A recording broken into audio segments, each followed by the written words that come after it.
Kita menghadiahi orang tua kita di rumah sampai aja ke kubur sana. Kita menghadiahi Fatihah kepada para wali sampai aja berkahnya kepada kita. Tapi kalau kita untuk mengambil i'tibar, untuk mengambil pelajaran itu datang ke kubur. Datang ke kubur, diam di kubur. Nah, mendoakan yang dikubur itu disuruh juga. Mengucapkan salam sampai diajarkan oleh Nabi, assalamualaikum diaral muslimin wa inna insyaallah bikum lahikun. Itu disuruh untuk memberikan salam kepada ahli kubur. Nah, tetapi yang lebih utama tadi i'tibar itu. Sudah hati kita ini jauh dengan akhirat, sudah hati kita ini selalu sibuk dengan dunia, nah datang ke kuburan. Istirahat di kuburan 10 menit, 15 menit untuk mengingatkan kita bahwa kita satu saat bisa hari ini, bisa esok seperti mereka itu. Nah, itu ziarah kubur yang paling bermakna, yang paling bermanfaat untuk membentuk diri supaya jangan terlalu larut dengan kehidupan duniawi ini.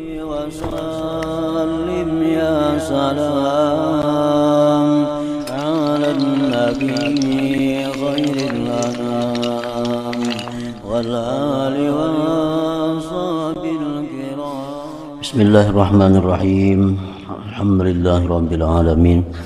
Wa bihi nasta'in ala umuri dunya waddin. Wassalatu wassalamu ala asyrafil anbiya wal mursalin sayyidina Muhammadin wa ala alihi wa sahbihi ajma'in. Qala al-musannif al-imam Abu Hamid al-Ghazali rahimahullah, nafa'ana bi ulumihi. Wa qala Maimun ibnu Mihran, kharajtu ma'a Umar ibni Abdul Aziz ila al-maqbarah falamma nadhara ila al-qubur baka thumma aqbala alayya wa qala ya Maimun, hadhihi quburu abai bani Umayyah, hadhihi quburu abai bani Umayyah ka'annahum lam yushariku ahlad dunya bi ladzatihim wa 'aishihim.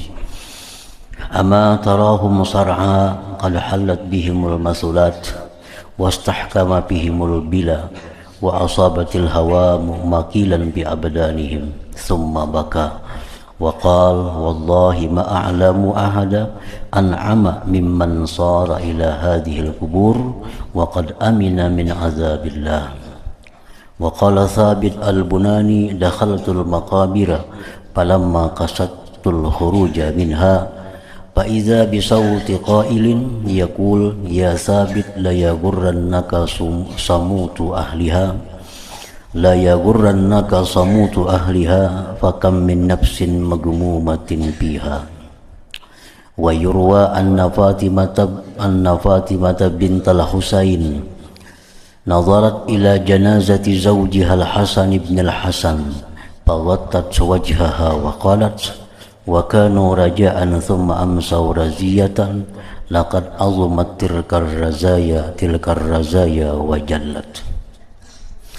Wa qila innaha darabat ala qabrihi fustatan wa atakafat alaiha sanah ila akhir. Makna kalam Imam Al-Ghazali rahimahullah wa nafa'ana bi ulumihi fid dharain amin. Maimun bin Mihran berkata,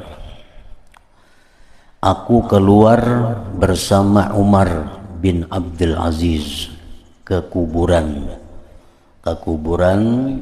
Bani Umayyah. Lalu ketika Umar bin Abdul Aziz melihat kubur-kubur yang ada di kuburan itu, maka ia menangis, Umar bin Abdul Aziz tadi. Kemudian ia datang kepadaku seraya berkata, wahai Maimun, ini adalah kuburan nenek moyangku Bani Umayyah.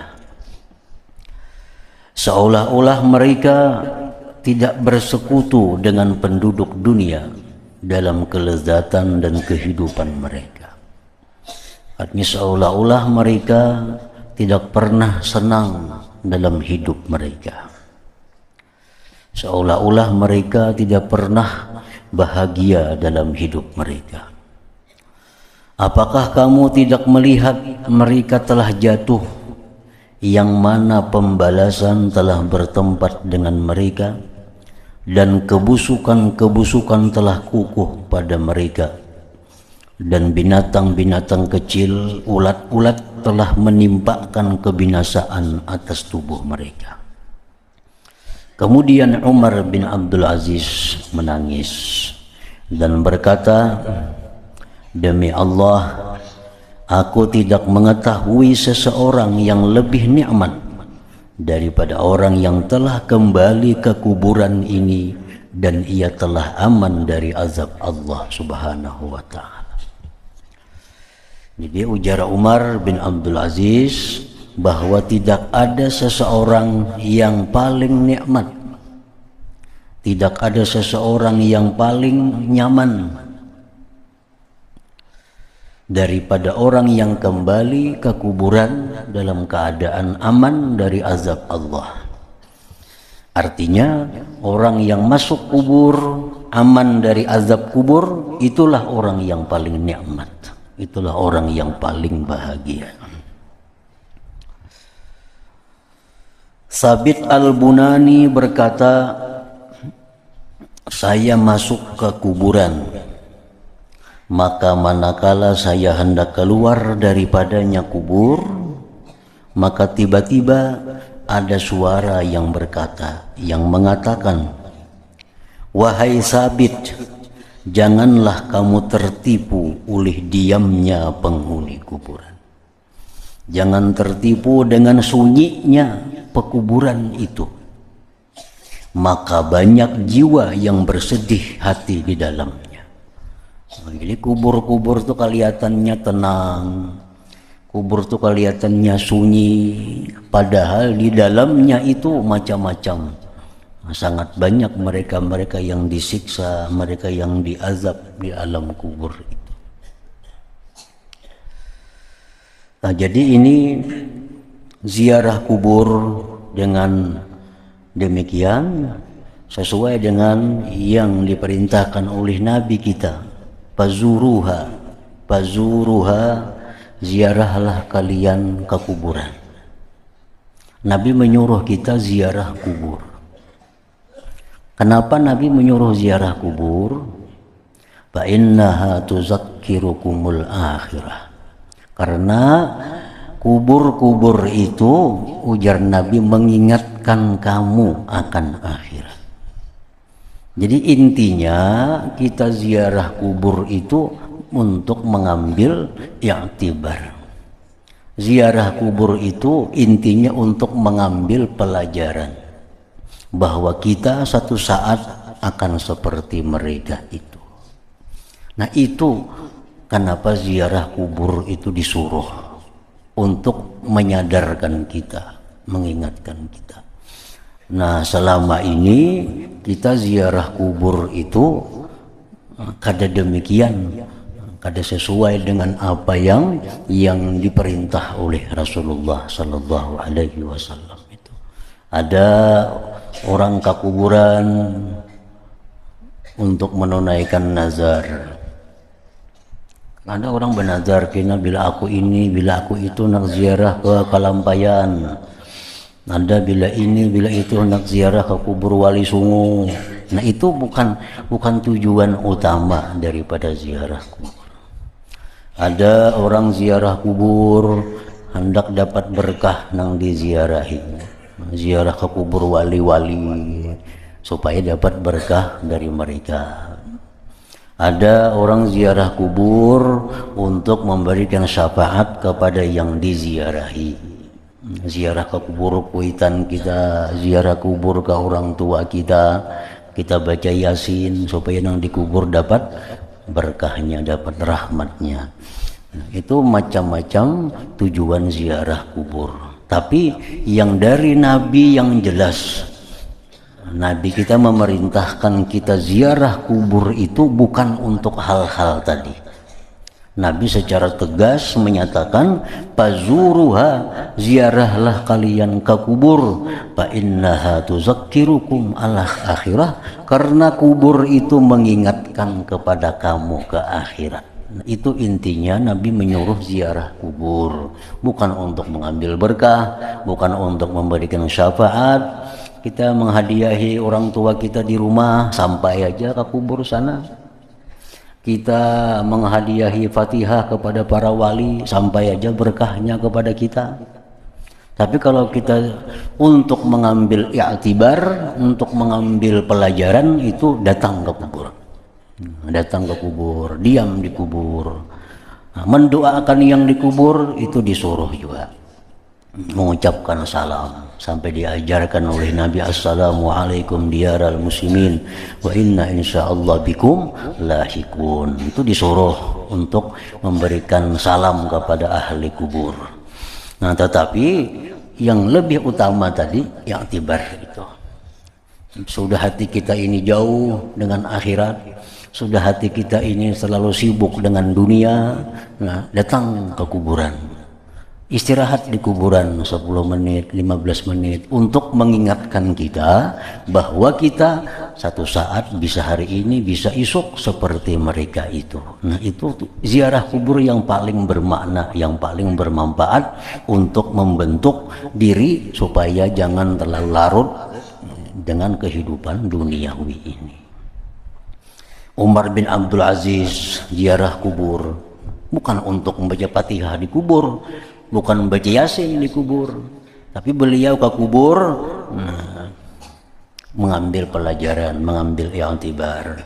Sabit Al-Bunani ke kubur bukan untuk membaca Yasin di kubur, tapi beliau ke kubur itu hanya untuk mengambil pelajaran bahwa kubur yang kelihatannya sunyi senyap, siapa tahu di dalamnya itu banyak teriakan-teriakan orang yang diazab oleh Allah Subhanahu wa ta'ala.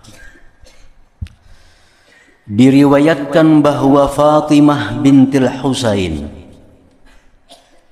cucu Sayyidina Ali karramallahu wajhah, memandang kepada jenazah suaminya Al-Hasan ibn Al-Hasan ibni Ali bin Abi Thalib. Ini kawin bersepupu sekali. Fatimah anaknya Husain, Hasan ini anaknya Hasan. Ini ada Hasan al-Musanna, ada Hasan al-Asibti. Hasan Asibti itu anak Sayyidina Ali. Kalau Hasan Musanna cucu Sayyidina Ali. Nah, ini Fatimah ini kawin dengan Hasan al-Musanna. Diriwayatkan bahwa Fatimah bintil Husain memandang kepada jenazah suaminya Al-Hasan bin Hasan. Lalu ia menutupi mukanya dan mengucapkan, wa kanu raja'a thumma amsaw raziyatan laqad azumat tilkar razaya wa jannat. Artinya mereka adalah harapan. Mereka adalah harapan. Kemudian menjadi penerimaan kebajikan. Sungguh penerimaan kebajikan itu besar dan agung. Dikatakan bahwa Fatimah bintil Husain mendirikan kemah atas kuburan suaminya dan ia bertahan setahun atasnya. Jadi Fatimah ini maulah kemah di kubur lakinya dan di sana diam setahun. Maka ketika telah berlalu setahun, maka mereka mencabut kemah itu. Dan Fatimah bintul Husain masuk ke Madinah. Lalu mereka mendengar suara dari arah kuburan Al-Baqi'. Ada suara dari arah kuburan Al-Baqi'. Apakah mereka mendapatkan apa yang hilang dari mereka? Dan mereka mendengar dari arah yang lain, bahkan mereka putus asa, lalu mereka berbalik. Abu Musa At-Tamimi berkata, istri Al-Farazdaq meninggal dunia. Seorang penyair yang terkenal di Basrah. Istri Al-Farazdaq meninggal dunia, lalu para pemuka negeri Basrah keluar untuk mengantarkan jenazahnya. Dan di antara mereka itu ada Al-Hasanul Basri, tokoh di masa itu. Lalu Al-Hasanul Basri berkata kepada Al-Farazdaq, wahai Abu Firas, itu panggilan Al-Farazdaq, apa yang kamu persiapkan untuk hari ini? Artinya apa yang kau persiapkan wahai Al-Farazdaq untuk hari kematian? Apa yang kau persiapkan untuk hari kematian? Maka Al-Farazdaq menjawab, syahadah an la ilaha illallah. Yang aku siapkan untuk kematian, bahwa aku bisa mengucapkan kalimat la ilaha illallah. Karena man kana akhiru kalamihi la ilaha illallah dakhalal jannah. Siapa-siapa yang akhir hidupnya mengucapkan la ilaha illallah, dia masuk surga. Jadi apa yang kau siapkan untuk hari kematian? Al-Farazdaq menjawab, ungkapan penyaksian tidak ada Tuhan selain Allah, la ilaha illallah. Semenjak 60 tahun sudah aku persiapkan la ilaha illallah itu, agar itu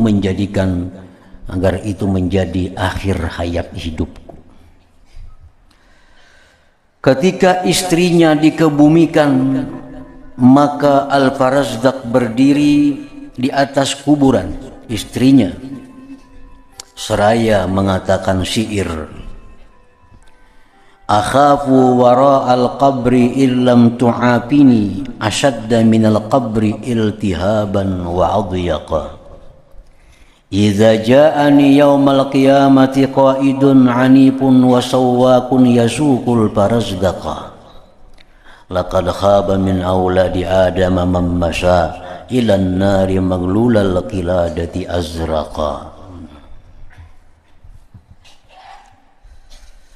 Artinya, ujar Farazdaq waktu beliau tuntung menguburkan istri beliau, berdiri di atas kuburan dan beliau bersyair, aku takut di belakang kuburan jika engkau tidak memaafkanku.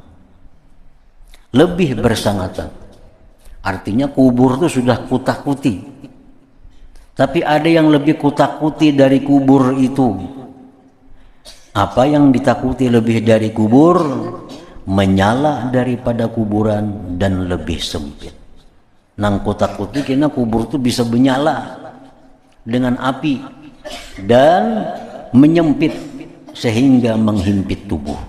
Itu nang kutakuti. Kubur itu sudah takutan, dengan semeter kali 2 meter itu sudah takutan. Tapi yang lebih takutan lagi kena kubur itu bisa berapi. Bila kubur ini hufratun min hufarin niran, bila kubur ini jurang dari jurang neraka, lubang dari lubang neraka, maka api neraka masuk ke dalam kubur itu. Itu yang lebih kutakutkan dari kuburan. Dan kubur itu akan menghimpit orang yang di dalamnya. Itu yang lebih kutakutkan.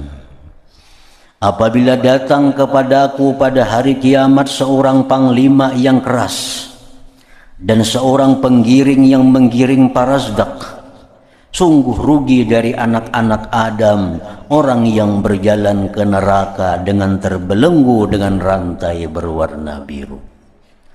Nah, jadi itu syairnya. Rugi, sungguh rugi manusia yang berjalan menuju neraka sedangkan tangannya dirantai, dibergul dengan rantai yang berwarna biru. Dan mereka mengatakan syair mengenai penghuni kubur.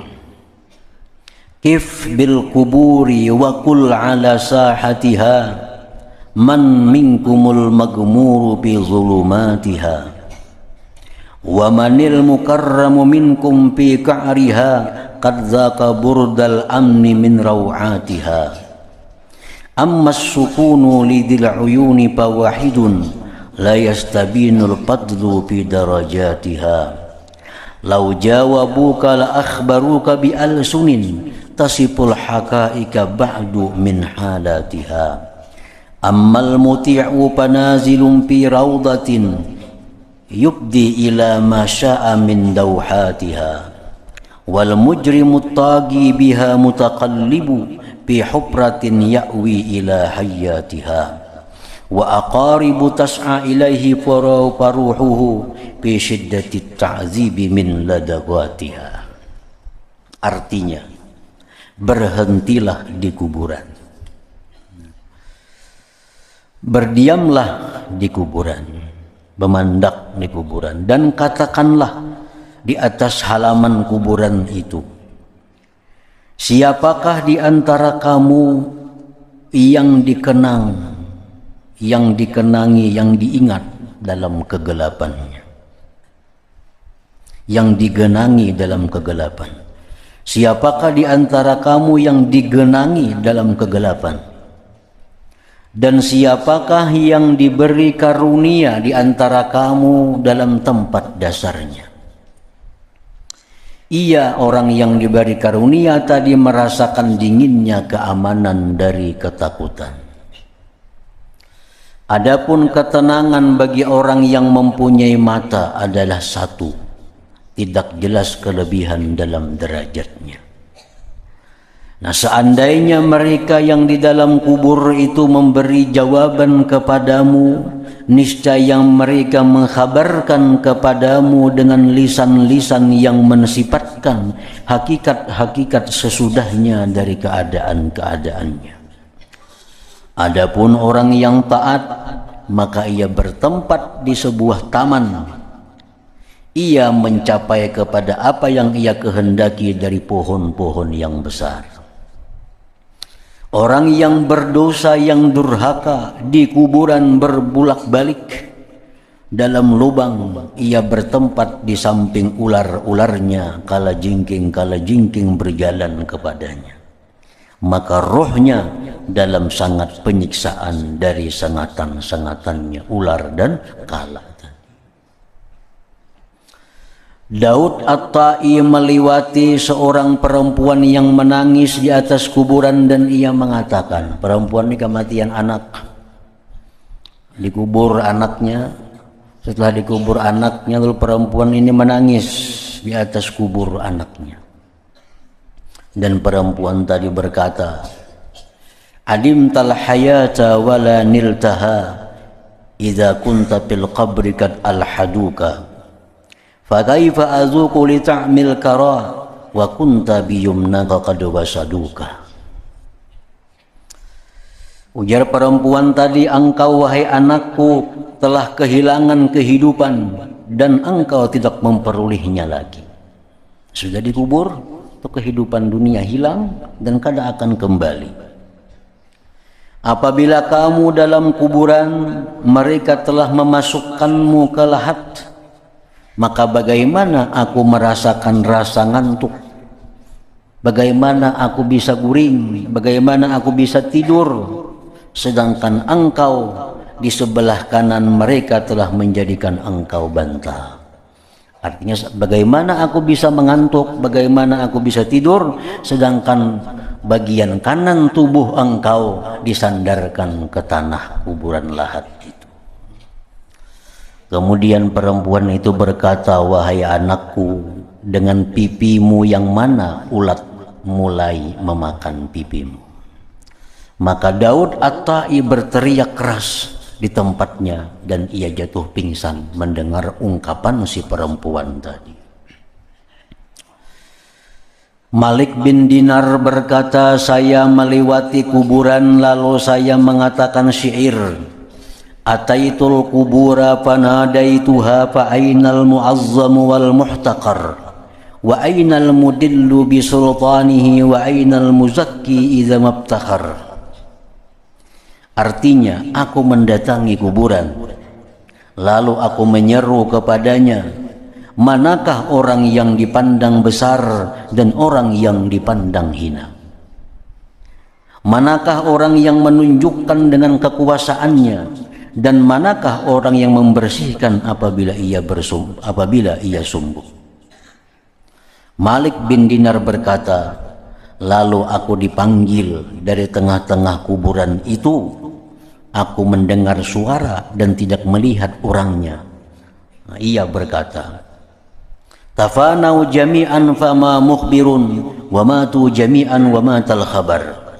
taruhu wa tagdu banatus sara fatamhu mahasina tilkas suwar faya sa'ila an unasin madaw amalaka fima tara mu'tabar. Malik bin Dinar mengungkapkan syair tadi di halaman kuburan, lalu ada jawaban dari dalam kubur, ada suara. Mereka telah fana semuanya, mereka telah binasa semuanya, maka tidak ada yang memberitakan, dan mereka telah mati semua dan berita pun telah mati. Orang mati itu kan ada kabarnya lagi, orangnya mati, beritanya pun mati.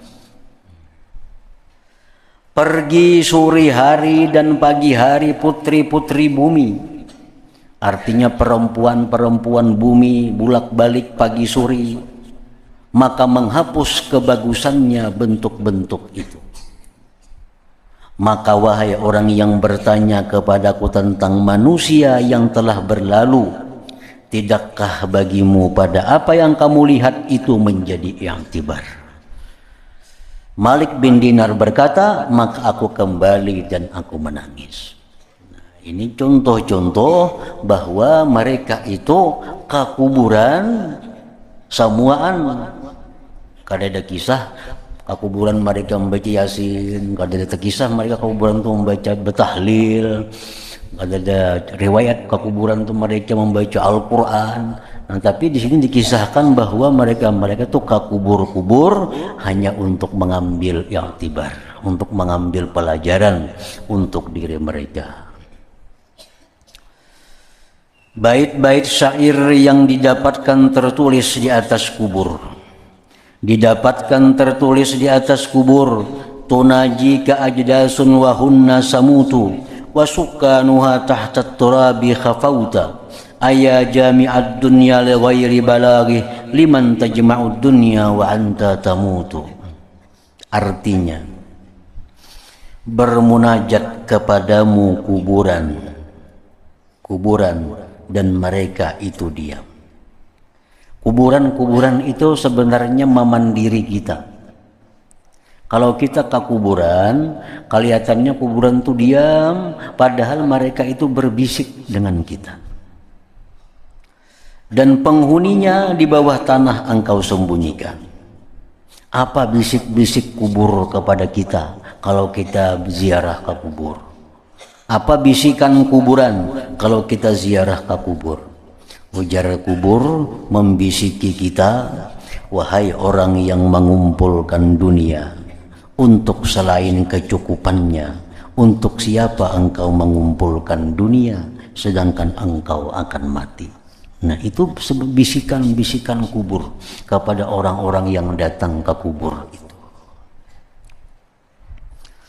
Dan ditemukan di atas kubur yang lain tertulis, aya ghanimu amma daraka fawasi'un wa qabruka ma'murul jawanibi muhkamu wa ma yanfa'ul maqbura umranu qabrihi idza kana fihi jismuhu yatahaddamu.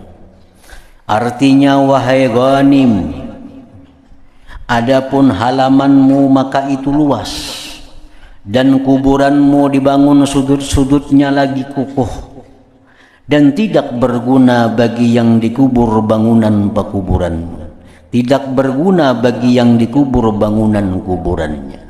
Seindah apapun kita mengulahkan kubur orang yang kita sayangi, itu kada akan berguna lawan orang yang di dalam kubur.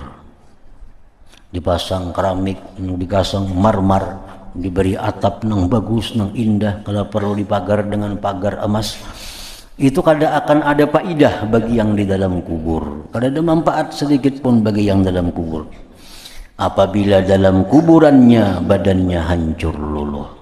Jadi menghormati orang yang di dalam kubur itu bukan dengan demikian caranya. Ibnu Sammak berkata, saya melewati kuburan, maka tiba-tiba di atas satu kubur ada tulisan, yamurru aqaribi janabati qabri ka'anna aqaribi lam ya'rifuni zawul mirasi yaqtasimuna mali wa ma ya'luna ayn jahadu duyuni wa qad akhadhu sihamahum wa ashu fayalillah asra amanasuni. Ada kuburan yang di kuburan itu ada tulisan. Tulisannya itu artinya keluarga-keluargaku melewati di samping-samping kuburku. Artinya anak-anakku lalu lalang di samping kuburku. Kubur misalnya pekuburan di pinggir Kartar. Kita pulang balik ke pasar lewat kuburan itu. Seolah-olah keluargaku tidak mengenal. Jangan ngajak ada ke kubur kuitan lagi lewat tuh, apalagi mau ucapakan salam. Mestinya kalau lewat di kubur, assalamualaikum ya walidi, assalamualaikum ya ahlal kubur, paling kada. Apalagi ini kuitan di pinggir Kartak. Seolah-olah keluargaku tidak mengenalku. Ahli waris membagi hartaku, dan mereka tidak peduli bahwa mereka ingkar akan hutang-hutang. Padahal harta yang didapat ini dari warisan itu banyak harta yang mesti diselesaikan kepada orang lain. Dan sungguh mereka mengambil bagian-bagian mereka dan mereka hidup. Ya Allah, alangkah cepat mereka lupa kepadaku. Nah ini i'tibar, bujur-bujur i'tibar kepada orang yang mengumpul dunia. Semakin banyak dunia dikumpul, harta yang dikumpul ini ada yang dari haram, ada yang halal, ada yang syubhat dikumpul. Banyak harta terkumpul, mati dikubur di muka rumah kah mengubur, di higa rumah kah, belakang rumah kah, di mana kah mengubur, dibagi harta warisan. Nah, anak-anaknya menikmati harta warisan, lupa lawan nang dikubur ini dahulu becari kayak apa. Ada duit nang haram masuk, ada duit nang subhat masuk, ada duit nang halal. Kada ingat lagi ahli waris nih, seminggu sekali mau ziarah ke kubur kuitannya. Kita ini memberi anak 1 miliar 2 miliar seorang ditinggali, kita mati ini seminggu sekali amun ingat ke kubur kita. Tahun sekali paling mahauli, tahun sekali paling baca 2 haul. Jadi ini contoh-contoh pelajaran-pelajaran begitu ruginya orang yang menghabiskan waktu mencari dunia untuk meninggali anak bini. Bini belaki menyimpan baik bininya, anaknya sudah kayak itu. Nah kita maka di akhirat menyandang ini harta yang kita dapat dari subhat, kita pertanggungjawabkan di hadapan Allah. Ini harta dari haram, kita pertanggungjawabkan di hadapan Allah. Anak ahli waris kada tahu urusannya ini. Nah kalau ahli waris ini orang yang pintar, ahli waris ini orang yang cinta sayang kepada orang tuanya, nah harta warisan yang banyak itu jangan dibagi seluruhnya. Paling kada 1/3 dibuang. Untuk kalau ada dahulu abah mama dapat harta dari yang haram, nah kembalikan kepada umat Islam, menggunakan masjid kah, menggunakan apakah. Ini harta dibersihkan. Kalau dulu ada orang tuaku dapat harta yang subhat, ini misalnya tinggal waris 5 miliar 2 miliar beriakan itu, nah kayaknya ada nangka itu. Jadi kuitan dikubur lalu tenang jadinya, karena anak sudah membersihkan hartanya. Anak sudah membersihkan harta, kuitannya kada sampat lagi. Jadi anak ini membersihkan, ini harta 5 miliar ditinggali, oh mungkin abah dulu bercari ada terbuat nang haram, nah sedekahkan harta 1 miliar. Mungkin dulu abah ada yang subhat, sedekahkan yang subhat. Ini mungkin 3 miliar ini bersih, nah 3 miliar itu yang dibagi. Ini kalau anaknya pintar, anaknya sayang dengan orang tuanya.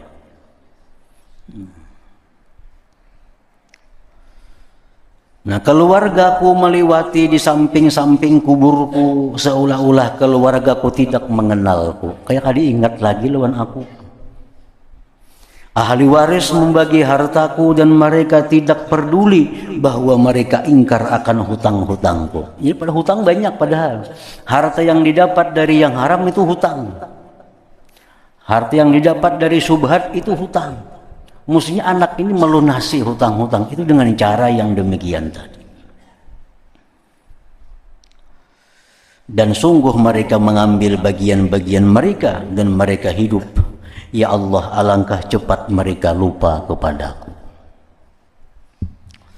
Dan ditemukan di atas kubur yang lain tertulis, innal habiba minal ahbabi mukhtalasu la yamna'ul mauta bawwabu wala hurrasu fakaifa tafrahu bid dunya wa lazzatiha ya man yu'addu alaihi al-lafzu wan nafasu asbahta ghafilan bin naqsi munghamisa wa anta dahraka fil lazzati munghamisu la yarhamul mautu dha jahlin li ghirratihi wala alladhi kana minhu al-ilmu yuqtabasu kam akhrasal mautu bi qabrin wa kaftabih anil jawabi lisanan ma bihi kharasu qad kana kasruka ma'muran lahu syarafu qabruka al-yawma fil ajdathi mundarisu. Artinya sesungguhnya orang yang dicintai dari orang-orang yang mencintai itu dirampas.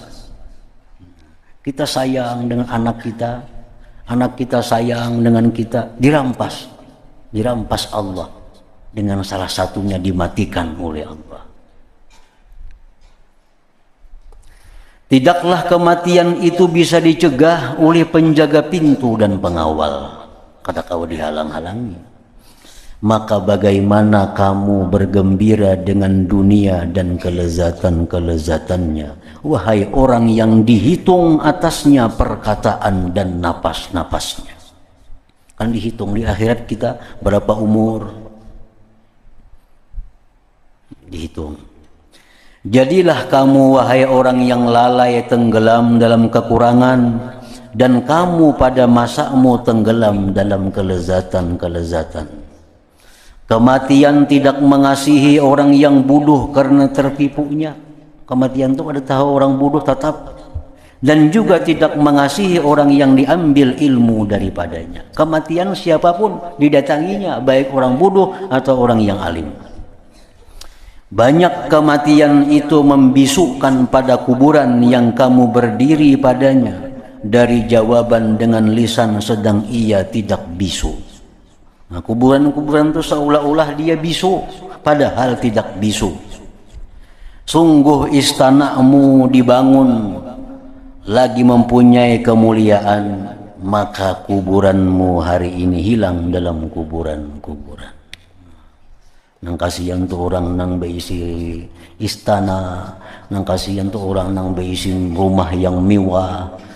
Masuk kubur, dikubur di azab, mah itu kasihan benar. Dalam dunia rumah sudah kontrakan, sudah gubuk, masuk kubur disiksa kurang lebih sedikit tuh. Karena tapi terlalu terasa. Ini di rumah AC kada, kipas angin kada, sudah panas, atap sing, pelapon kada, mati disiksa kurang lebih aja. Tapi kalau di rumah mewah, AC macam-macam apa lengkap, masuk kubur disiksa, nah ini yang luar biasa. Maka kuburanmu hari ini hilang dalam kuburan-kuburan. Dan ditemukan di atas kuburan yang lain tulisan, waqattu alal ahibbati hina suffat kuburuhum ka aprasir rihani falamma an bakaitu wa fada dam'i ra'at aynaya bainahum makani. Artinya aku berdiri di atas kuburan-kuburan kekasih ketika kuburan-kuburan mereka berbaris seperti kuda-kuda taruhan. Maka ketika aku menangis dan mengalir air mataku, maka kedua mataku melihat tempatku di tengah-tengah mereka. Nah, ini orang yang ma'iktibar, melihat kuburan tersusun rapi, indah dengan taman-tamannya, maka dia menganggap satu saat dia akan berada di tengah-tengah kuburan itu. Nah, itu orang yang datang ke kuburan mengambil i'tibar dengan itu. Dan ditemukan di atas kubur seseorang doktor akan tulisan, qad qultu lamma qala liqailu sara Luqman ila ramasihi fa aina ma yusafu min tibbihi wa hazkihi bil ma'ma jassihi